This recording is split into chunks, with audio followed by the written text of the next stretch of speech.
Right, this is our special Vesak study. Yeah? Now, Vesak is a special day we all choose to remember the Buddha.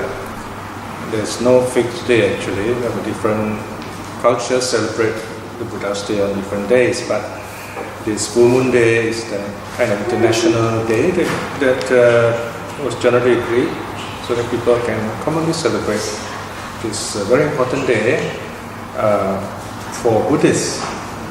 Vesak Day is important in the sense that we are reminded the Buddha has arisen in the world. There is a Buddha in our world, and this Buddha is a human Buddha, historical Buddha. It's very important to remember this fact. This is what Vesak Day is about. Vesak Day is dedicated to the historical Buddha. What do we mean by historical Buddha? That the Buddha arose among human beings. He was a human being, and he discovered the truth. He awakened as a human being, and he passed away as a human being. Some people feel that their God is immortal, but the Buddha is not immortal. The point is, there is no such thing as an immortal anything. Anything that exists must exist in change.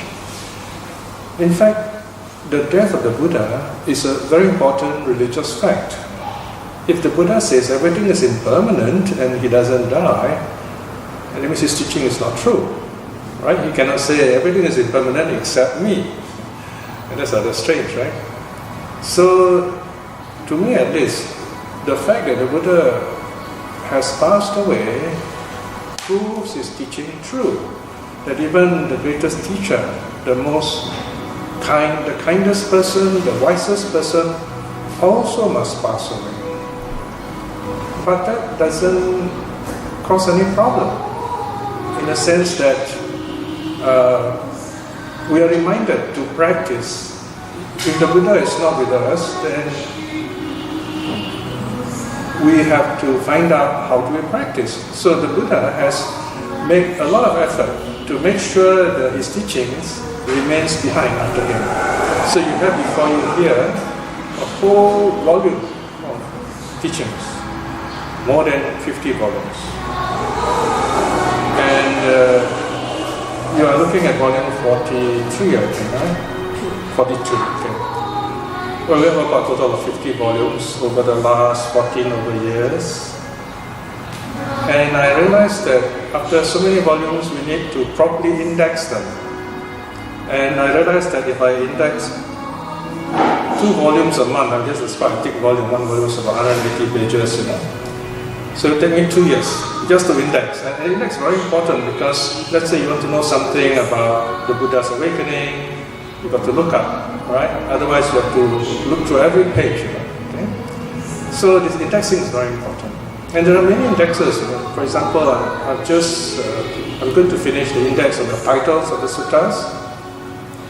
There's one more index on Dhamma, the teachings, and that's the one I will need 2 years. That's the most important one.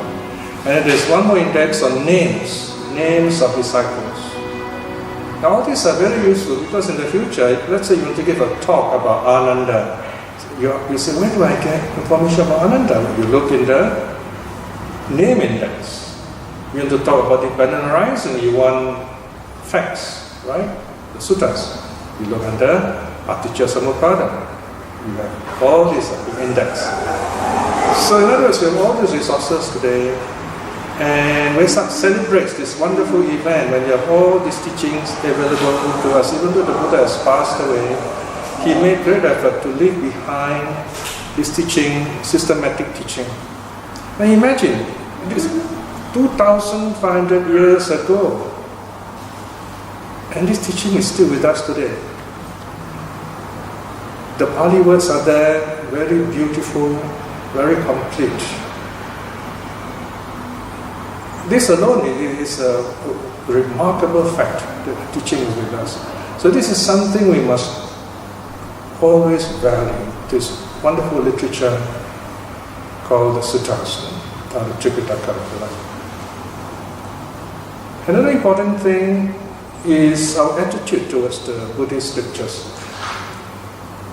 the Buddhists do not treat their holy scriptures like other religion treats their holy books. To us, the Buddhist scriptures, there are two ways you can look at it. One is it's like a computer program. You got to look through the suttas, a lot of repetitions, as you notice afterwards. But there's a purpose behind the repetition, because the sutta is not so much telling us stories, but rather reminding us how to practice. It's just a computer program. You need to run the whole program. You cannot remove one line or even one word. The program won't work. So the suttas are like that. So if you do programming, you understand the nature why the suttas are repetitive. Because the sutta is meant to be heard, meant to be felt. You listen. We all know impermanence. We know suffering in theory. But we forget.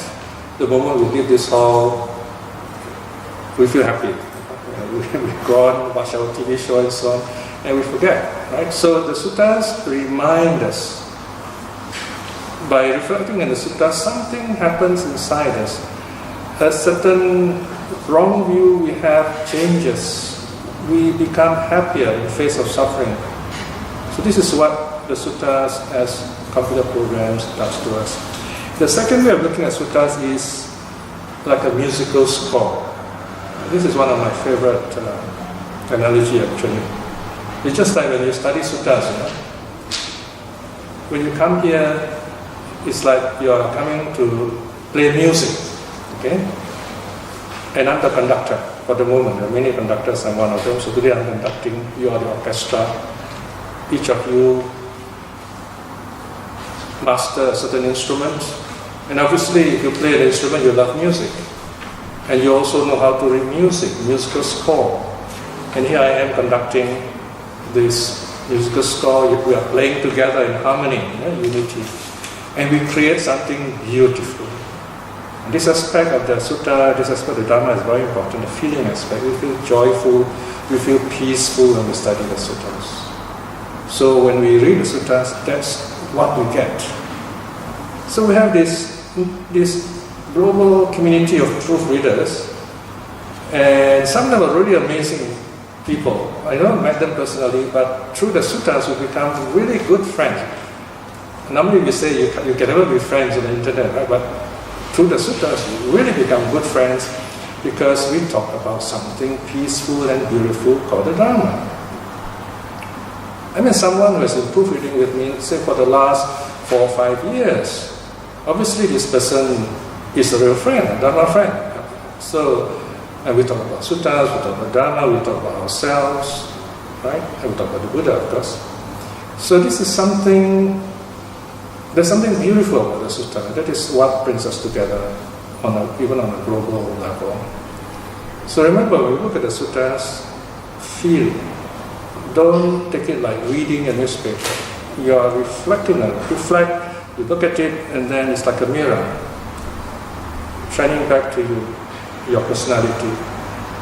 So today's sutta is very much like that, which we use to reflect.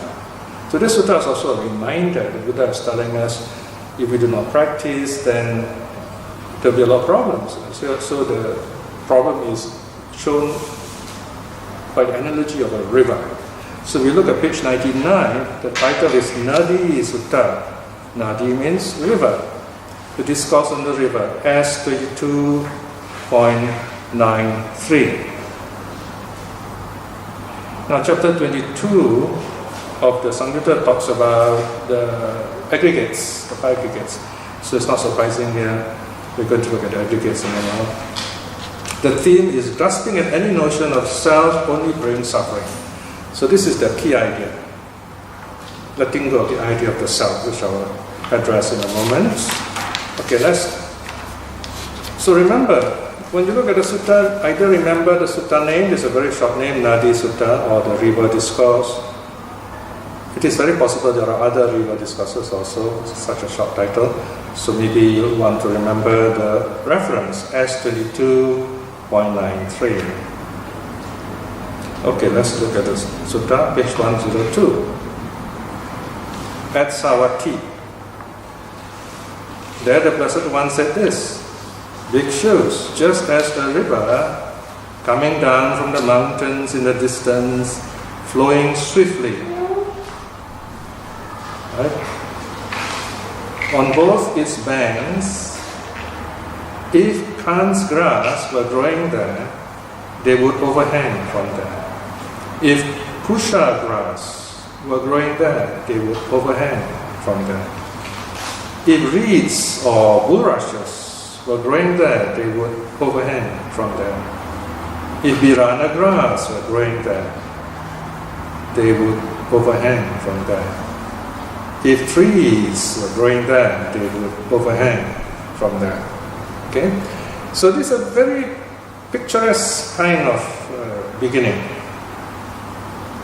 So as you listen to the sutta, or imagine the people around the Buddha listening to the Buddha saying this, just imagine this grass, that plant, this tree is hanging, it is growing by the river. That's the first thing. So it's a very beautiful, idyllic kind of environment, countryside, okay? But that's not all the Buddha is saying. The Buddha is saying, okay, you see, these plants, they grow by the river, they will overhang. They will overhang. Because the Buddha is going to use this idea of the overhanging plants. And then, of course, there are 5 kinds of Indian plants here. Okay, here in English we have no problem, because when you are not sure of the Pali word, I use the Indian word, right? For example, the first one is called Kan's grass. You can see note 24, the Pali word is kasa.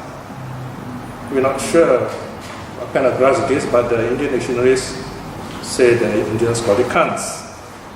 Okay. Originally pronounced Kansa, but the Indian way of talking, they often drop off the last vowel. Kusha is famous. Okay. Reeds are long, tall grass, which sometimes we dry them and use them for strings. And then you got birana grass, and of course trees. So that they are growing tall, they're growing beside the river. Okay? And the Buddha is going to tell you why in a moment. Okay, so this is the next part, section 4. Now, a person is being carried off by the currents. So that if he were to grasp the Kan's grass, they would break off. Right? Because this grass, imagine just grass. If you don't know what is plants are, just imagine long grass or lalang you would like. You know? If you hold on to the grass, it will break. If you were to grasp the Kusha grass, they would break off, so that he would thereby come to disaster and destruction. If you were to grasp the reeds, they would break off, so that he would thereby come to disaster and destruction. If he were to grasp the birana grass, they would break off, so that he would thereby come to disaster and destruction. If he were to grasp the trees, they would break off, so that he would thereby come to disaster and destruction. Right? So even the trees, probably the tree is not a very big tree, so you hold on to it, the current is very strong, and everything gets uprooted. Now we all live in the comfort and safety of urban Singapore. Even the Singapore River looks very peaceful. But if you have gone camping, we have gone retreats in the heart of the Malaysian jungle, right in the middle of Pahang, and the river there is really strong, the current is very strong. Now I remember I went into the river on the deep side, but we can't go across to the other shallow side, so we just went in, and I had to hold on to the root. These are big roots. After reading the sutta, after reading the sutta, I wouldn't have done that. But I remember I was much younger then, so I went into the river, held to the strong root, and mind you, I was kind of horizontal on the water because the current was so strong. So I cannot stand there. I was kind of floating horizontally because the current is so strong. Right? So that's the analogy here, the imagery here is that of a strong current. What is this strong current? This strong current, of course, is our karma. when our karma ripens, we get blown away, we get pushed away, we cannot do anything about it. Well, actually you can do something about it if you know the Dharma. The Buddha will tell you, cultivate metta. Metta is the most powerful antidote to bad karma. Right? If you have bad karma, you become more angry and you do more bad things, you're only adding oil to the fire. If your bad karma ripens, something bad happens, loving kindness is the best antidote. Why? Because loving kindness is the karma limiter. Loving kindness softens the effect of bad karma. Because karma is a mental event. It starts in the mind. So if your mind is filled with loving kindness, then slowly the effect will weaken, the negative effect. And this good karma will strengthen the effect of good karma. So in this sense, good karma limits, the loving kindness limits the effect of bad karma and increases the effect of good karma. Okay, so the analogy part is finished. Now the Buddha goes on to the teaching. So notice here, what is the Buddha telling all this description of plants? He's trying to capture the attention of the audience who are very familiar with these plants. And so from the known, he brings them to the unknown. You can see the connecting word is even so, section 5. Section 5, even so, bhikshus. When you see the word even so, there's the Buddha is going to link from the previous side, the earlier section of analogies and worldly stories to the Dhamma side. From the world into the Dhamma. Even so, bhikshus, an untutored ordinary person, ignorant wielding, who has no regard for the noble ones, and is unskilled and undisciplined in the teaching or dharma of the noble ones, who has no regard for the true individual, and is unskilled and undisciplined in the teaching of the true individual. In other words, this person doesn't listen to teachers, wise teachers, to the wise monks, to the saints, and so on. He regards form as the self as possessing form, the form as in the self as in form. Right? So these are four possible wrong views about self. Self here means unchanging self, eternal soul. And when that self of his breaks up, here the self also refers to the body, right? Breaks up, he thereby comes to disaster and destruction. Okay? Alright, this is you notice the word form, right? It's the key word highlighted for you. And then the rest, there is a repetition 4 more times. So you can see the keyword feeling, perception, formation, consciousness. These are the 5 things which we are made of. We can divide into 2. Form is the body, the solid aspects, the senses, the 5 senses, that's form. And then feeling, perception, formation, consciousness is the mental aspect. Okay? First we have a body, form. Since we have a body, there is feeling, right? So feeling is number 2. And how does feeling work? Feeling works through number 3, perception. We perceive things. Perceive means recognize. We recognize something, and then recognize means what? We have experienced it in the past, now it comes back. We recognize it. Then you look at this experience, you say, oh, I remember previously I had this experience, it was something good. Now you feel happy about it. Okay? But if you associate it with something negative that happened in the past, then you look at it now, although it is something else, you still perceive it as something unpleasant. If you never experienced this thing before, and you don't know what it is, then you might take it as being boring. So these are the three feelings. Something you perceive as pleasant, unpleasant, neutral, right? Feeling, because of perception. Number 3. And if you stop there, that's fine, no problem, right? For example, you're meditating, you hear sound, you say sound, you let go of the sound, you go back to your meditation. No problem. But if you don't know how to do that, then you hear this sound, you get very angry, you start scolding, you say, oh, why is people so noisy and so on, then you have created formations. That's the next one. Okay, formations. Can you see the highlighted word? Formations refers to karma of body, speech, and mind. Okay, especially of the mind. So we create these negative ideas, and that's when our action becomes karma. Okay, that's number 4. And all this happens because of number 5, consciousness. Consciousness is the background, the stage on which all these events happen. Consciousness is our ability to see things in a very simple, basic way. So these are the 5 gates that we are. In other words, if we think about ourselves, all that we can really see are the 5 aggregates. So if you want to talk about something that does not change, you might have this idea or view, speculation. You say, there must be something permanent, Right, we all die, but surely there is something that does not die. Alright, there's no such thing, but let's say you are speculating, you're a philosopher.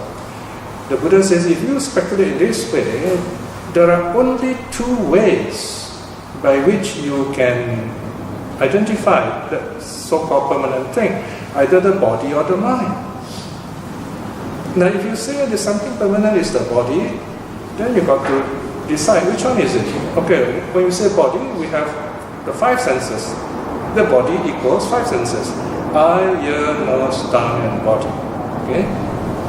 So, which of these 5 senses is permanent? Because besides these 5 senses, we don't have anything else. What is called body, The eye definitely changes. Nose, tongue, body, mind, everything changes.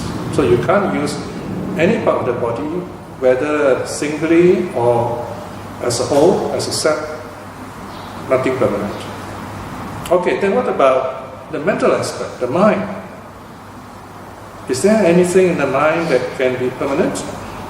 What does the mind comprise? Feeling, perception, formation, consciousness.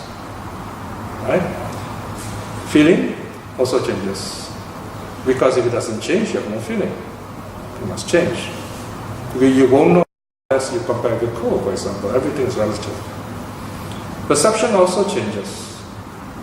When you recognize something to change. Formations, karma also changes. Consciousness also changes. Everything changes.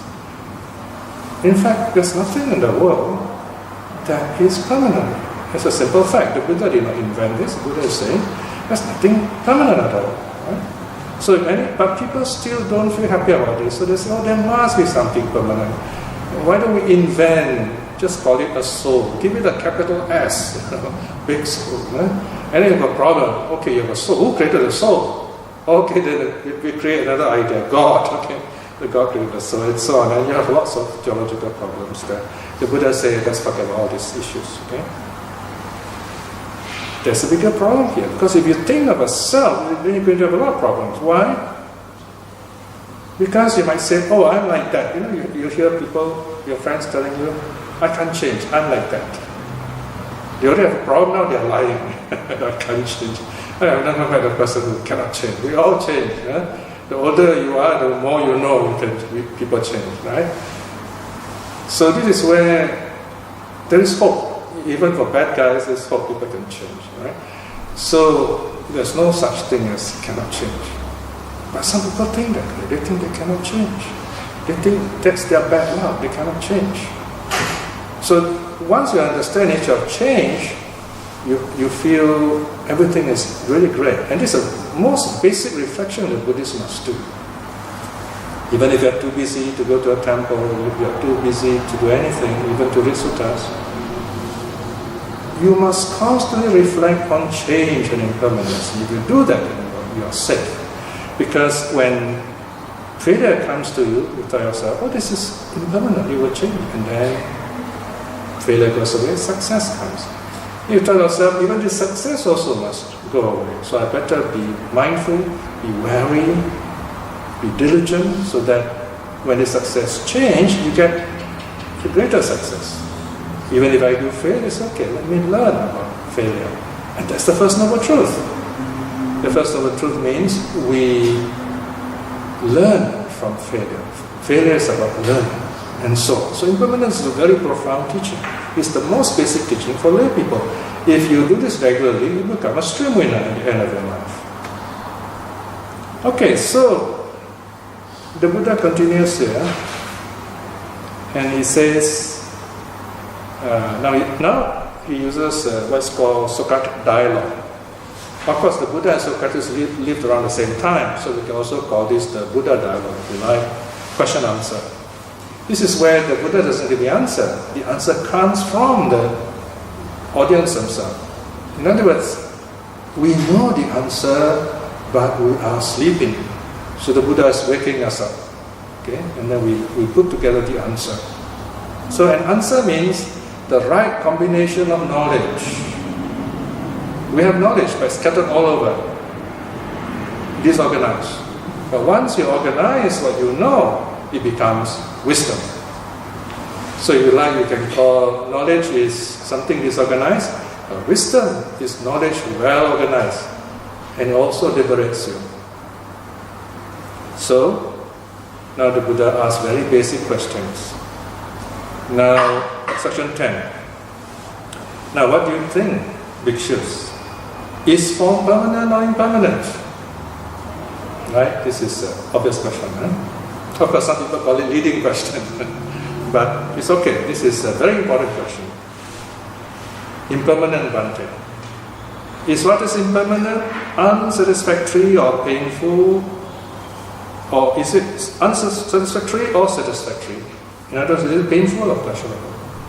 If something is impermanent, is it good or bad? Unsatisfactory Bhante. Is what is impermanent, unsatisfactory, subject to change, fit to be regarded as this is mine, this I am, this is myself? No, Bhante. Or not at all, Bhante.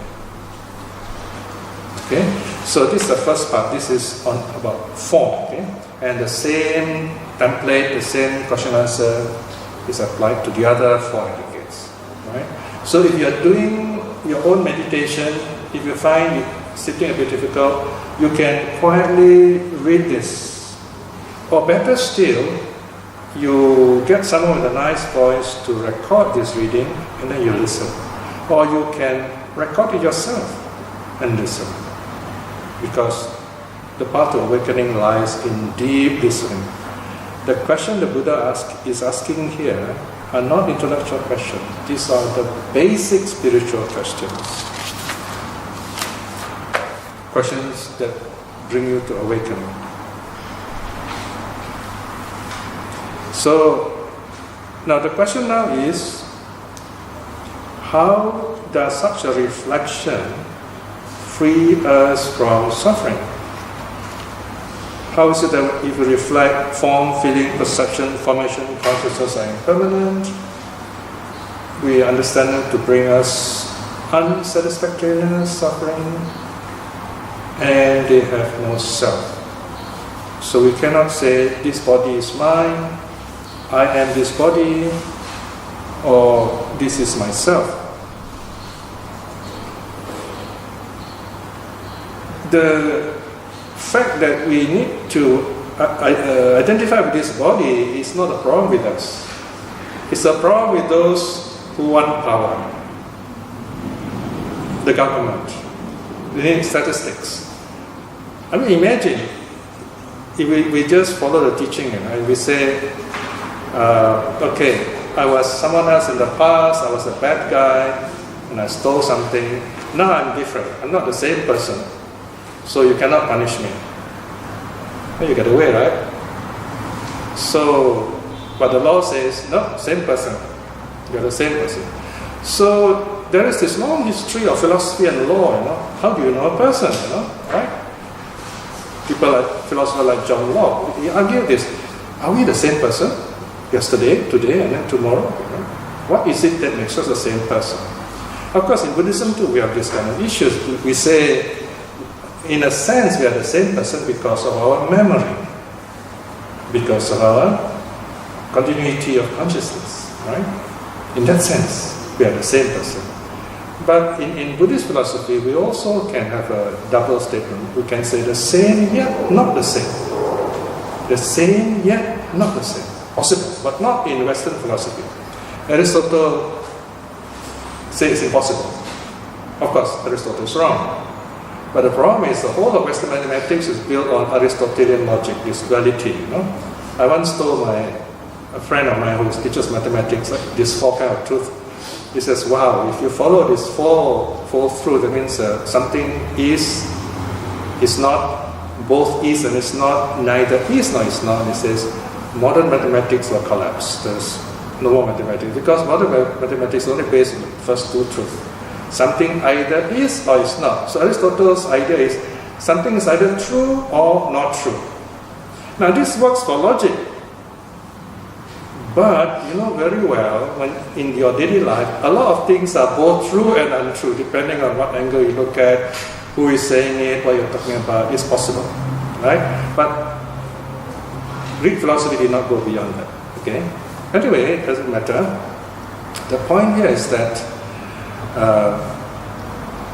when we look at, say, our experiences, where is this self? We are a series of consciousness yesterday, today, tomorrow.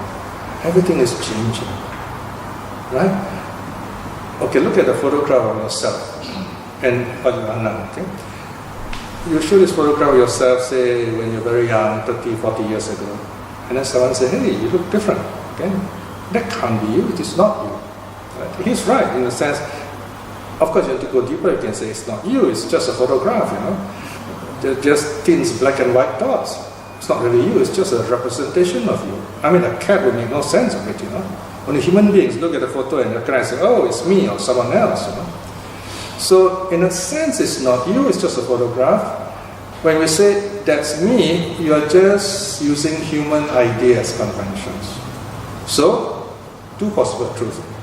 I am that photograph and I am not, because here I am, how can I be the photograph? So two truths are possible, in that sense. Right? So we also like that. In the past, we were, and now I am not. Okay? I was, I am, I will be. This is the truth of change. This is what makes sense in the world. And this change has always happened. And it is because of this change, the Buddha says, you cannot fight against it. The problem with other religions is that they say, no, this is not true. This is why they have a lot of problems. But the Buddha says that's the way it is. And if you accept it, then you move gently with the world. And you are at peace with the world because the world is changing, you accept the change, you go with the flow, as they say. Okay? So you are not going against nature. So that's in simple terms, one way of looking at this reflection. Another way of reflecting, this is not my body. Well, it is my body in legal terms, so that we can live in society, we don't mess things up, and if I break the law, then this body feels the pain, not someone else's body. There was a strange situation long ago, those in the royal courts of China and Europe, when the young prince is very naughty, they won't beat the prince because he's a prince. So they have a whipping boy. So whenever this prince does something bad, the whipping boy gets punished. This is a very strange arrangement. So the poor boy gets whipped. He gets paid for it, you see, but he gets whipped. Of course, this prince look at it, it's quite terrible to see someone getting whipped. So anyway, it's rather strange that Prince A does something wrong, but the whipping boy gets whipped. Well, that cannot be a case in ordinary life. If you do something bad, you will suffer for it somehow. Okay? So we don't own this body in that sense. We cannot want the body to be exactly what we want it. Right? In Singapore, we have this, National Service comes, the young people are very concerned, very apprehensive. They exercise, they make sure your body look good, a very nice body. And there's this cult and culture of nice-looking bodies. They try to show off their body. Let's say up to 30 years old. After that, start becoming flabby. There goes the dream. Things change. Then you face the truth. Then you come to temple. Okay, you say, okay, everything is impermanent. My body is changing, and so on. So, although we say my body, you cannot want it exactly the way you want it. It will change, and then you fall sick. Right? You can't control these things. And the worst thing is death. You cannot stop it. Even if you prolong it also, still you will come to an end. There are gods that live for many, many world cycles, but still they have to die. Right? So, in that sense, even this body, you cannot find the self in this body. You cannot find the self outside the body also. That's the meaning there. Okay? So this is what section 15 is about. Look at section 15. It's called the totality formula, the non-self totality formula. Therefore, bhikshus, any kind of form whatsoever, whether past, future or present, internal or external, gross or subtle, inferior or superior, far or near, all forms should be seen as they really are. With right wisdom thus, this is not mine, this I am not, this is not myself. So this is another reflection we can do. There are three reflections here. And these three actually are all versions of the non-self reflection, right? The first reflection, of course, on impermanence. The second one is on dukkha, suffering. Dukkha is a bit difficult to do. In a sense that if you are in pain, you feel the pain and you don't like it, right? But it's possible. Okay? And the third one, of course, is itself. Basically, the most important essence reflection is impermanence, because if you reflect on impermanence, then the other two will somehow kind of come together, right? Now, this is called the totality formula because what is said here in terms of the nature of the five aggregates, the impermanence, is true in every way. And what does every way mean? And this is the formula, totality formula. Totally. Look at the arrangement. First, whether past, future or present. Okay? We can take any of the aggregates, form, feeling, perception, formation, consciousness. In the past, in the present, in the future, they're all impermanent. In terms of time. Number two, internal or external. Here meaning whether it is yours, internal, yours, your own body, external, someone else's, also impermanent. Gross or subtle.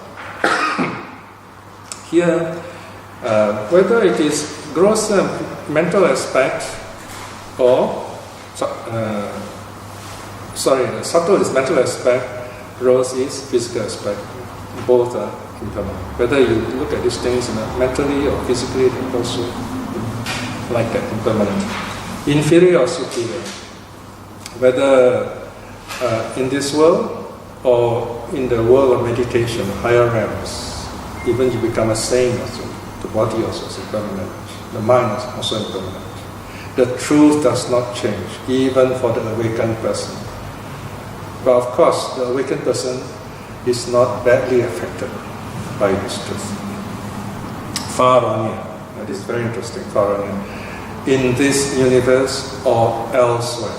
Anywhere else where there is existence, this truth will hold. This is the most complete definition. Totality formula, right? And then the result of this, revulsion, look at 16. Very powerful word, revulsion, right? Section 16. Seeing thus, bhikshus, the learned noble disciple is revulsed or disenchanted with form. Revulsed with feeling, revulsed with perception, revulsed with formation, revulsed with consciousness. Revulsed is a very powerful word. It means disgusted with it. Here, the word is nibida, nibindati. It means you know something brings pain and suffering, so you don't have any association with it. You've got enough of it. That's why revulsion is a very important word here. Okay? Because this thing is so bad, we keep away like strong fire. We don't against them, keep back, right? So that's why this strong word is used. This is a spiritual term. What the Buddha is saying, if you understand all these things, you will no more become intoxicated with the body, with how you look, with feelings. This doesn't mean we should not take care of our health, body and mind. It's just saying you should not have wrong ideas about it. Okay? So if you understand it this way, then you will not be attached to it. If you are healthy, you are happy. If you are sick also, you are not troubled. You still feel calm, right? So this is how to live happily no matter what happens to you, in other words. And once you experience this revulsion, of course in this case it's the disciple who experiences the highest truth. He becomes an arahat. And the formula is given in section 17 and 18. Through revulsion he becomes dispassionate. Through dispassion his mind is freed. When it is freed, there arises the knowledge, freed. He understands, destroyed his birth, the holy life has been lived. What needs to be done has been done. There is no more of this state of being. Okay, there's some important things we need to know here. First of all, there is a sequence.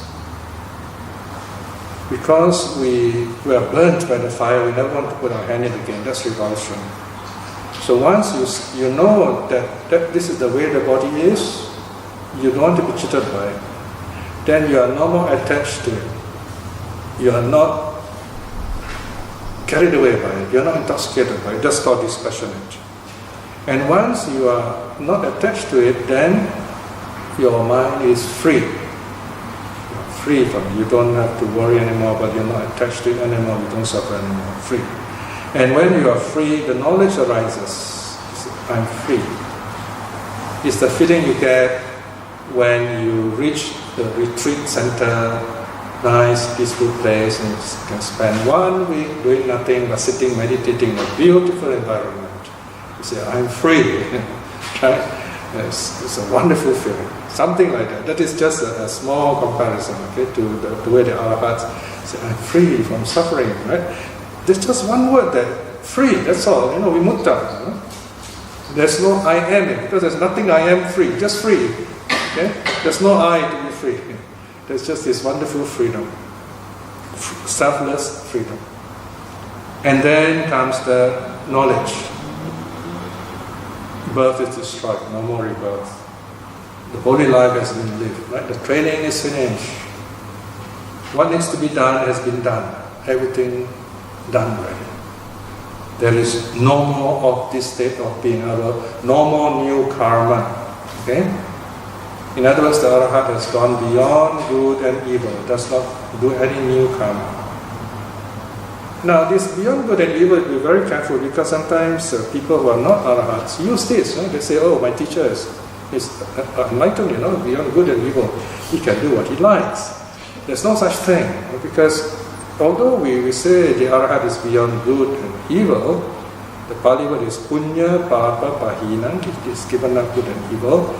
They are by nature very morally virtuous people. They will never break the precept because they are so pure and happy. Right? Happy is a very important word. The Buddha is happy. Arahats are also very happy. All the other saints are happy. That's the key word that unifies them all. If you are happy, you will not do bad things. That's why loving kindness is so important, You cannot just keep the precepts. You must keep the precepts with loving kindness. If you practice a lot, loving kindness is easier to keep the precept.